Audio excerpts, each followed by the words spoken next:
இல்ல இது மிகவும் தலை குனிவான ஒரு விஷயமா நான் பார்க்குறேங்க. ஒரு சிறு பள்ளி மாணவியில இருந்து, கர்ப்பிணி பெண்கள்ல இருந்து, வயதான மூதாட்டி வரைக்கும் தொடர்ந்து தமிழ்நாட்டில் இது மாதிரி பாலியல் வன்கொடுமைகள் நடந்து கொண்டிருப்பது நமக்கு மிகப்பெரிய ஒரு தலைகுனிவாக நான் பார்க்கிறேன். அந்த பெண்களை பாதுகாக்க வேண்டிய உடன் இருப்பவர்கள் என்ன செய்றாங்க? காவல்துறை இது என்ன செய்யுது? ஆட்சியாளர்கள் இது என்ன பண்ணிட்டு இருக்காங்க என்ற கேள்வி வருகிறது. உறுதியாக நான் ஏற்கனவே சொன்ன மாதிரி முதலமைச்சர் பல வாட்டி சொல்றார், யாராவது பின்தொடர்ந்தா 5 ஆண்டு காலம் தண்டனை வழங்கப்படும் சொல்றார். அதே மாதிரி பாலியல் வன்கொடுமை செய்தா போக்சோ சட்டத்துல கட்டாயம் தண்டனை கொடுப்போம் சொல்றாங்க. ஆனா இன்னைக்கு என்ன நீங்க அறிவிச்சாலும் இது போன்ற நிகழ்வுகள் தொடர்ந்து நடந்து கொண்டிருப்பது உண்மையிலேயே வேதனைக்குரியது, கண்டனத்துக்குரியது.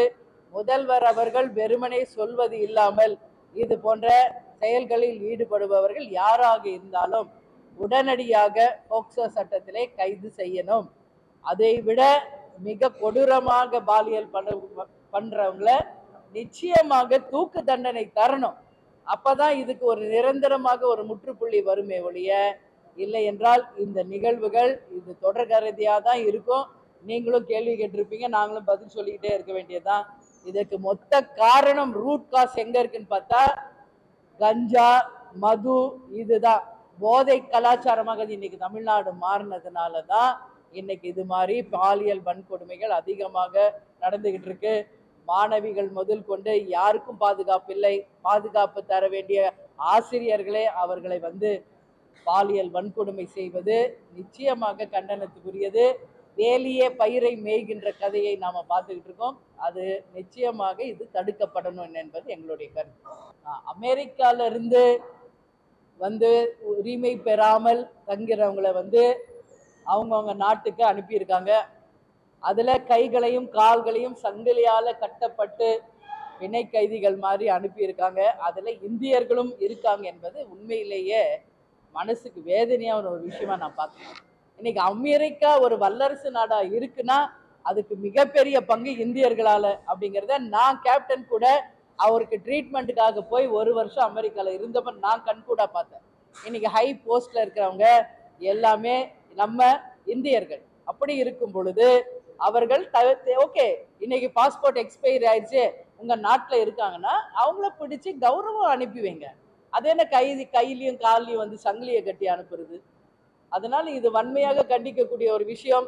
உறுதியாக தேமுதிக சார்பாக நம்மளுடைய பாரத பிரதமர் அவர்களுக்கும் வெளியுறவுத்துறை அமைச்சர் ஜெய்சங்கர் அவர்களுக்கும் நிச்சயமாக நாங்கள் கடிதமை தேமுதிக சார்பாக எங்கள் கண்டனத்தை நாங்கள் தெரிவிப்போம் என்பதை தெரிவிக்கிறோம்.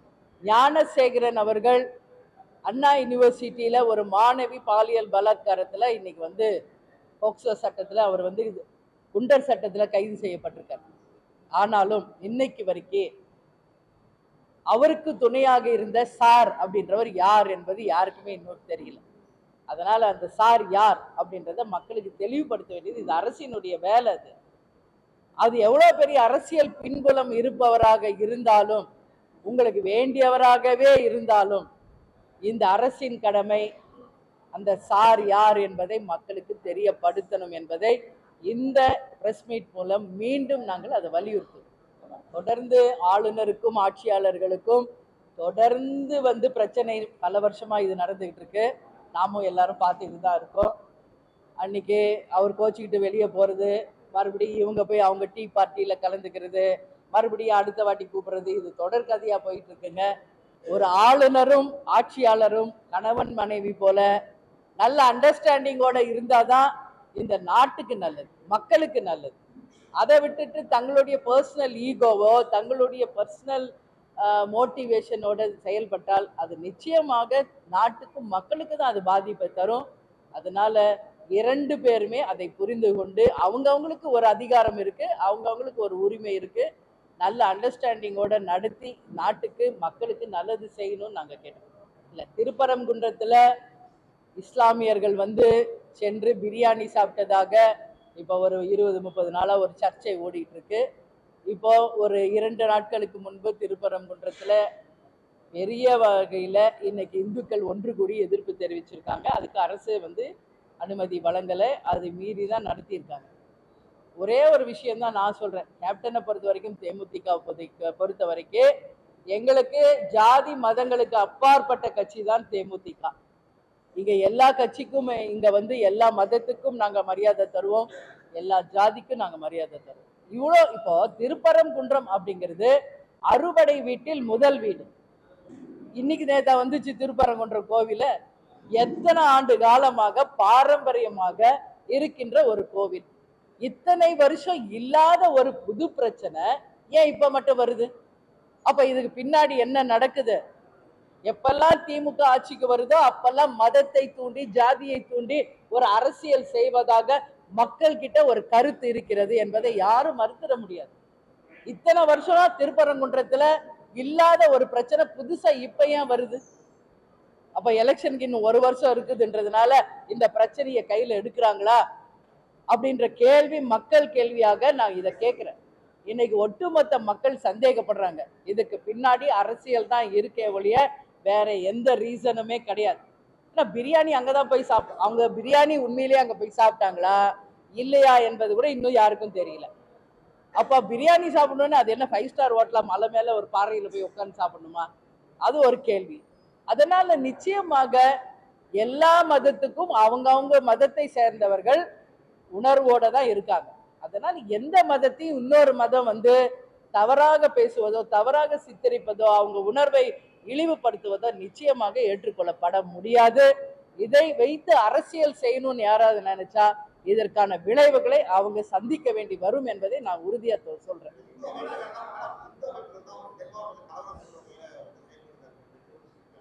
இதுதான் அவங்க இல்ல அதைத்தான் நான் சொல்லிட்டேன்ல.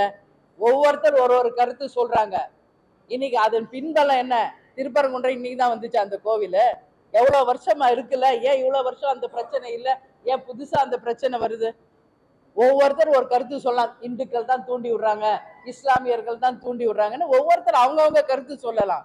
அவங்க சொல்ற கருத்துக்களை நான் பதில் சொல்ல முடியாது. தேமுதிகவின் நிலைப்பாடு, எங்க கருத்தை தான் நான் சொல்றேன். இத்தனை ஆண்டு காலம் இல்லாத ஒரு புது பிரச்சனை ஏன் வருது? இதுக்கு பின்னாடி யார் இருக்கா? யார் அந்த சார்ன்ற மாதிரி பிரியாணிக்கு பின்னாடி இருப்பவர் யார், இந்த பிரச்சனைக்கு பின்னாடி இருப்பவர் யார் என்பதை கட்டாயம் காவல்துறையும் இந்த ஆட்சியாளரும் கண்டுபிடிக்கணும். இதுக்கு முற்றுப்புள்ளி வைக்கணும். உழைக்கும் போதே அதை நம்ம சரி செய்தாதான் இந்த பிரச்சனை பெருசா வராம தடுக்க முடியும். இங்க எந்த மதமோ ஜாதியோ பிரிஞ்சு யாரும் வாழலையே. எல்லாரும் ஒற்றுமையா தானே வாழ்ந்துகிட்டு இருக்காங்க இந்த தமிழ்நாட்டுல. ஏன் இப்ப புதுசா பிரச்சனை கொண்டு வராங்க? அதனால இது கண்டிக்கக்கூடிய ஒரு விஷயம். அவங்கவுங்க ஒரு கருத்துக்கு நாம் பதில் சொல்ல முடியாது. ஆனால் இது உண்மையிலே உடனடியாக தடுக்கப்பட வேண்டிய ஒரு விஷயம் என்பதை உறுதியாக தெரிவித்துக் கொள்கிறேன்.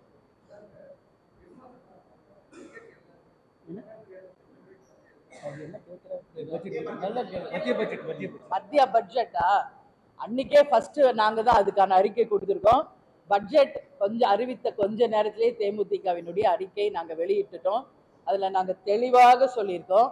அதுல வரவேற்கக்கூடிய அம்சங்களும் நிறைய இருக்கு, நம்ம வரவேற்கவே முடியாத அம்சங்களும் இருக்கு. ரெண்டும் கலந்துதான் இருக்கு.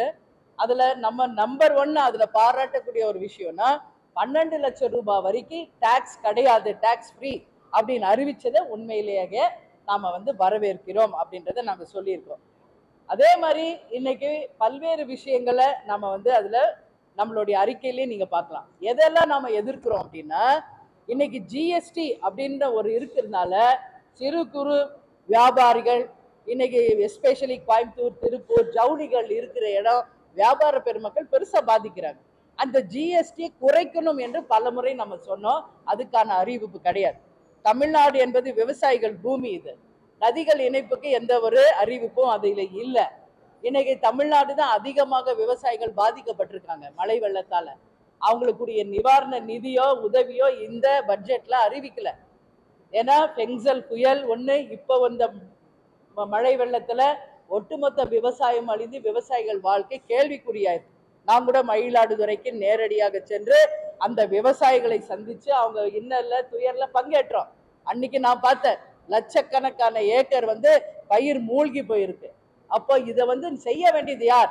மத்திய மாநில அரசுகள் இரண்டு பேருக்குமே அந்த கடமை இருக்கு. மாநில அரசு எல்லாத்தையும் மத்திய அரசு மேல பொறுப்பு சொல்லிட்டு இவங்க நம்ம தப்பிக்கிறோம் நினைக்க முடியாது. வாக்களித்தவர்கள் தமிழக மக்கள். இதுல தமிழ்நாட்டுக்கும் ஈக்குவல் ரைட்ஸ் இருக்கு. மத்திய அரசும் 2 பேரும் இணைந்து உரிய நிவாரண நிதியை உடனடியாக விவசாய பெருமக்களுக்கு தரணும். அதுல எந்த மாற்று கருத்தும் இல்லை. அது அறிவிக்கல.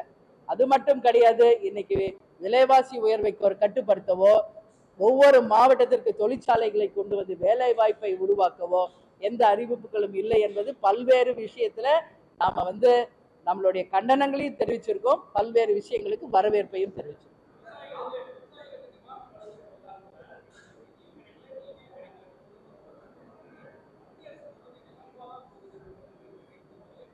இதுதான் நான் சொல்றேன்.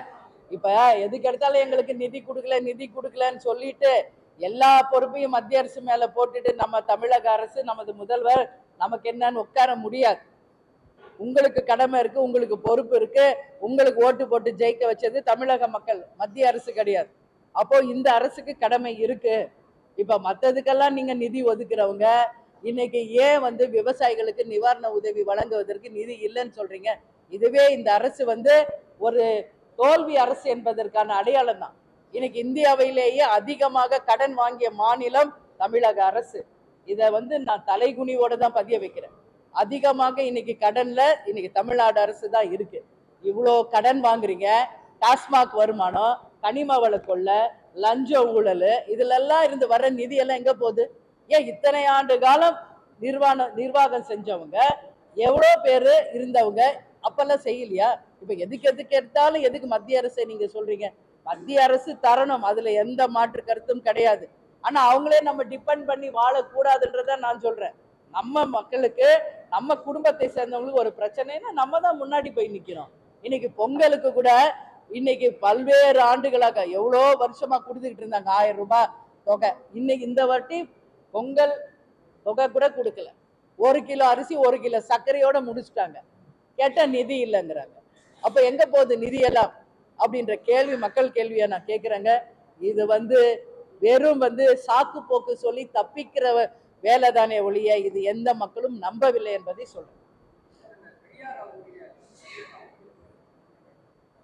பெரியாரை பற்றி நான் பல்வேறு இடத்துல பல்வேறு பிரஸ் மீட்ல என்னுடைய பதில சொல்லிட்டேன். இருந்தாலும் நீங்க கேட்குறீங்க, மறுபடியும் நான் சொல்றேன். வாழ்ந்து மறைந்த எந்த தலைவரை பற்றியும் அவதூறாக பேசுவதற்கு இங்கு யாருக்கும் அதிகாரமும் இல்லை, உரிமையும் கிடையாது. அவங்க வாழ்ந்துட்டாங்க, மறைஞ்சிட்டாங்க, அவங்க சரித்திரத்தை நிரூபிச்சுட்டு போயிட்டாங்க. இப்ப எதுக்கு அவங்கள பத்தி பேசுறீங்க? இன்னைக்கு உயிரோடு இருக்கிற தலைவர்களை பற்றி, இப்ப நடக்கிற நிர்வாகத்தை பத்தி பேசுங்க. பெரியார் மறைந்து எவ்வளவு வருஷம் ஆயிடுச்சு, அண்ணா அவர்கள் மறைந்து எவ்வளவு வருஷம் ஆயிடுச்சு, எம்ஜிஆர் அவர்கள் மறைந்து பல ஆண்டு காலம் ஆயிடுச்சு, ஜெயலலிதா அம்மையார் மறைந்து பல்வேறு ஆண்டுகள் ஆயிடுச்சு. அப்போ வாழ்ந்து சரித்திரம் படைத்து மறைந்த தலைவர்களை பற்றி பேச இங்கு யாருக்குமே எந்த தார்மீக உரிமையும் கிடையாது. முடிஞ்சா உங்களால என்ன நல்லது மக்களுக்கு செய்ய முடியுமோ அதை சொல்லுங்க. மறைந்தவர்களை பற்றி ஏன் அவதூறு பேசுறீங்க? அதை நிச்சயமாக தேமுதிக சார்பாக நான் என்னுடைய கண்டனங்களை நான் பல்வேறு இடத்துல சொல்லிட்டேன். அதையே நான் திருப்ப சொல்றேன்.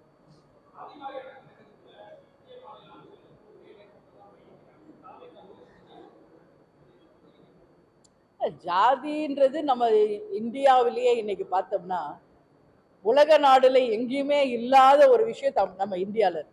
இங்க பல்வேறு மதம், பல்வேறு ஜாதி, பல்வேறு இனத்தவர்கள் இணைந்ததுதான் இந்தியா. அப்படி இருக்கும் பொழுது நாம் இந்தியா என்ற ஒரு உணர்வோட தான் நம்ம வாழ்ந்துகிட்டு இருக்கோம். இது எல்லாமே இந்த ஜாதி வாரி கணக்கெடுப்பு, ஜாதியை வச்சு பிரிக்கிறது, ஜாதியை வச்சு யாரெல்லாம் அதிக ஜாதி இருக்காங்கன்னு வாக்கெடுப்பு எடுக்கணும்ன்றது, இது பின்னாடி என்ன இருக்குன்னு நம்ம பார்த்தா அரசியல் தான் இருக்கு.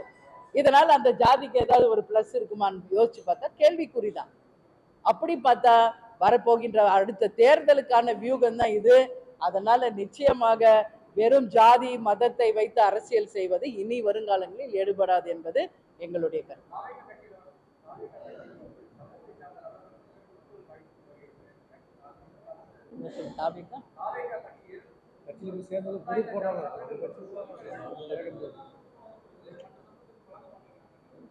இது விஜய் கிட்ட கேட்க வேண்டிய கேள்விய தேமுதிக தலைமை அலுவலகத்துல கேட்டீங்கன்னா எப்படி சொல்லுங்க? இல்ல, இது விஜய் கிட்ட தாவேகா கிட்ட கேட்க வேண்டிய கேள்விக்கான பதில். சரிங்களா? என்கிட்ட எங்க தலைமை கழகத்துல வந்து அவங்க கட்சியோட நிர்வாகத்தை பத்தி கேட்டா நான் என்ன பதில் சொல்ல முடியும்? அதனால விஜய் அவர்களை வெகு விரைவில் பத்திரிகையாளர்கள் இது மாதிரி ஒரு பிரஸ் மீட்டுக்கு வர சொல்லி கூப்பிடுங்க. அந்த பிரஸ் மீட்ல வச்சு நீங்க இந்த கேள்வியை விஜய் அவர்களிடம் கேட்கணும். அதுக்கான பதில் அவரிடம் நீங்கள் வாங்கிக் கொள்ளணும். யாருக்குமா? அது எங்க கட்சி முடிவெடுக்கும். அது எப்போ அறிவிக்கிறோமோ அது உங்களுக்கு நாங்க அதிகாரப்பூர்வமாக அப்ப அறிவிப்போம். இப்பதான் நான் சொன்னேனே, செயற்குழு பொதுக்குழு ஏப்ரல் மாசம் தர்மபுரி மாவட்டத்தில் நடத்த இருக்கிறோம். விஜய் பிரபாகருக்கு மட்டும் கிடையாது, பல்வேறு முக்கிய பதவிகள் அன்னைக்கு அறிவிக்கப்படும் அப்படிங்கறத முதல்லயே உங்களுக்கு சொல்லிட்டேன். அதனால கொஞ்சம் வெயிட் பண்ணுங்க. இவ்வளவு நாள் வெயிட் பண்ணீங்க, ஒரு ஏப்ரல் வரைக்கும் வெயிட் பண்ணுங்க. இல்ல அது வந்து அது எங்க கட்சியினுடைய விஷயம். எங்களுக்கு இப்ப வந்து எங்க கட்சிக்குள்ள நடக்கிற விஷயம். இப்ப சில இடங்களில ஒரு மாவட்டத்தை ரெண்டா பிரிக்கணும், ஒரு சில மாவட்டங்கள்ல சரியா பணியாற்றாதவர்கள் இப்படியெல்லாம் இருக்கும் இல்லையா? அந்த மாதிரி வந்து அடுத்த கட்ட 1 இயர்ல எங்க தேர்தலை நாங்க சந்திக்க இருக்கும் பொழுது எங்க மாவட்ட கழக செயலாளர்களுக்குள்ளே நாங்கள் செய்ய போகும் மாற்றம் நிச்சயமாக. ஏன்னா இனி வருங்காலம் இளைஞர்கள் தான், அதுல மாற்று கருத்தே கிடையாது. அதனால எடுத்த உடனே உதயாநிதி கிடைச்ச மாதிரி துணை முதல்வர் உடனே கிடைச்சிருமான்னு நினைக்காதீங்க. கொடுப்போம் இளைஞர்களுக்கு. அவங்களும் அனுமதி ஒவ்வொரு லெவல்ல எக்ஸ்பீரியன்ஸ் ஆகி வரதான் அவங்களுக்கான இந்த மாவட்ட செயலாளர் பதவி அவங்களுக்கு கிடைக்கும். அதனால எடுத்த உடனே அவங்களுக்கு வந்து கிடைக்குமான்றது கேள்விக்குறி. ஆனா இளைஞர்களுக்கு உரிய அங்கீகாரம் தரப்படும், அவங்களுக்கு உரிய பதவிகள் வழங்கப்படும்.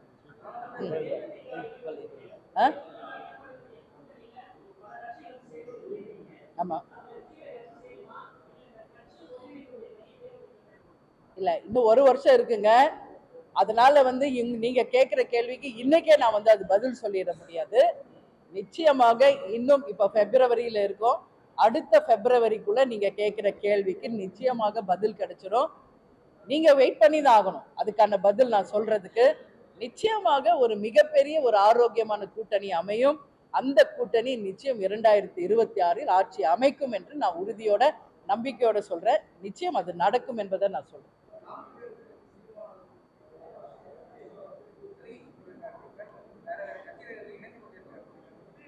இதெல்லாம் நாங்க பார்த்து பழகிட்டோங்க. அதுல எத்தனை பேர் உண்மையிலேயே மாற்று கட்சியினர் என்று நீங்க எடுத்து பார்க்கணும். சரிங்களா? இங்க வந்து போட்டோ ஷூட் ஆட்சி தாங்க நடந்துகிட்டு இருக்கு. இங்க வந்து எல்லாமே என்ன போட்டோ ஷூட்.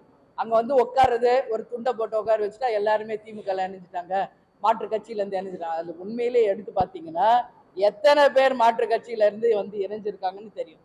நான் இதுக்கு பதில் சொல்ல வேண்டிய அவசியமே இல்லை. வந்து உட்கார்றாங்களே அவங்க கிட்டே நீங்க இன்னைக்கு யூடியூப்லயே வந்துகிட்டு இருக்கு, பேட்டி எடுக்கிறாங்க. என்னன்னே தெரியலப்பா, வாங்கன்னு கூப்பிட்டாங்க, காசு இப்போ சாப்பாடு கூட நாங்க வந்தோம், மாற்று கட்சியில இருந்து வந்து இணைஞ்சோன்னு சொல்ல சொன்னாங்க, நாங்கெல்லாம் திமுக காரங்க தான், ஆனாலும் வந்து உட்கார சொன்னாங்க, வந்து உட்கார்ந்தோம் அப்படின்னு வந்தவங்களே பேட்டி கொடுத்ததை யூடியூப்ல நீங்க எப்படி பார்த்தீங்களோ அது மாதிரி நானும் பார்த்தேன். அதனால எல்லாமே உண்மை கிடையாது.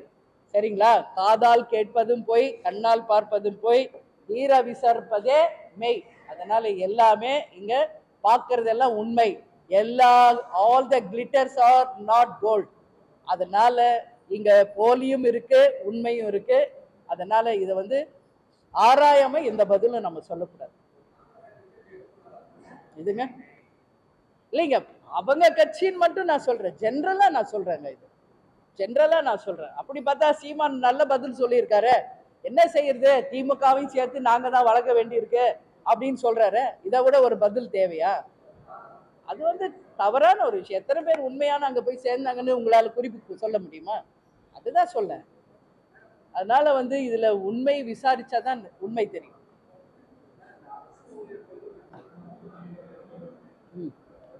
இல்ல, அரசு ஊழியர்களுக்கு ஓய்வூதியம், மின்சாரத்துறையில இருக்கிறவங்க, போக்குவரத்து துறையில இருக்கிறவங்க எல்லா ஆர்ப்பாட்டத்துக்கும் முதல்ல போய் கலந்துக்கிறது இன்னைக்கு நானா தான் இருக்கேன். ஆசிரியர்கள் ஆகட்டும், மின்சாரத்துறை, போக்குவரத்து துறை, எதுவா இருந்தாலும் அவங்க உரிமையை அவங்க கேட்கிறாங்க. அந்த உரிமைகளை தரணும். அது மட்டும் இல்ல, தொடர்ந்து மீனவர்கள் கைது செய்யப்படுவதை தேமுதிக வன்மையாக நாங்க கண்டிக்கிறோம். துப்பாக்கியால சுட்டு மீனவர்களை பிடிக்கின்ற அதிகாரம் யாருக்கும் கிடையாது.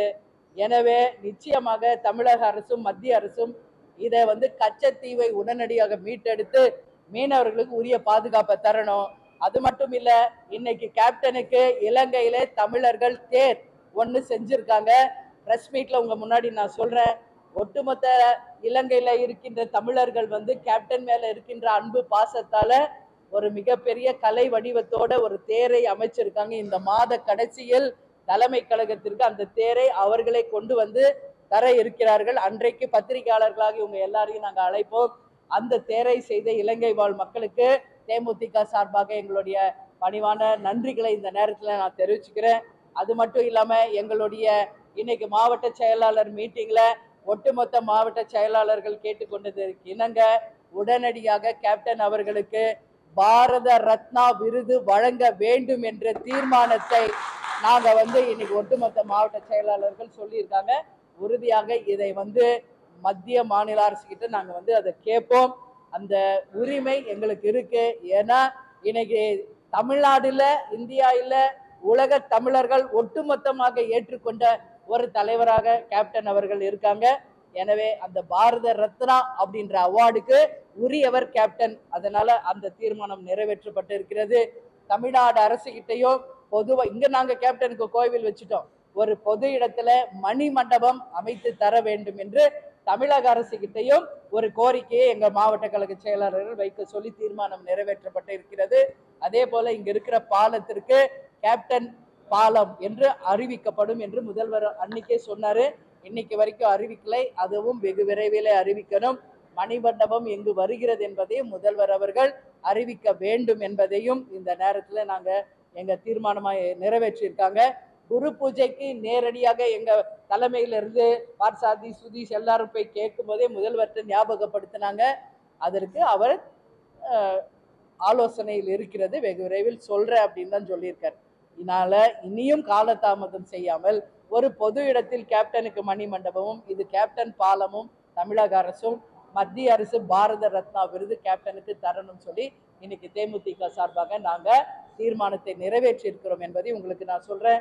வருகின்ற 25ஆம் தேதி 12ஆம் தேதி 25ஆம் ஆண்டு சில்வர் ஜூப்ளி இயர் கொடி நாள். அந்த கொடி நாள் அன்றைக்கு பத்திரிகையாளர்களாக உங்களுக்கு அழைப்பு வைப்போம். அன்னைக்கு பல்வேறு அறிவிப்புகள் இருக்கிறது. தமிழ்நாடு முழுக்க இந்த சில்வர் ஜூப்ளி இயரை எங்க மாவட்ட கழக செயலாளர்கள் கீழ கிராமங்கள் வரைக்கும் பட்டி தொட்டி எங்கும் பட்டொளி வீச பறக்க செய்ய அந்த நாளை இயன்றதை செய்வோம் இல்லாதவருக்கு என்று கூறி நலத்திட்ட உதவிகள் இனிப்புகள் வழங்கி அந்த சில்வர் ஜூப்ளி இயரை சிறப்பாக இந்த வருடம் கொண்டாட இருக்கிறோம். அன்றைக்கு தமிழ்நாடு முழுக்க பொதுக்கூட்டங்களும் நாங்கள் நடத்த இருக்கிறோம் என்பதையும் இந்த நேரத்தில் உங்களுக்கு நான் தெரிவித்துக் கொள்கிறேன்.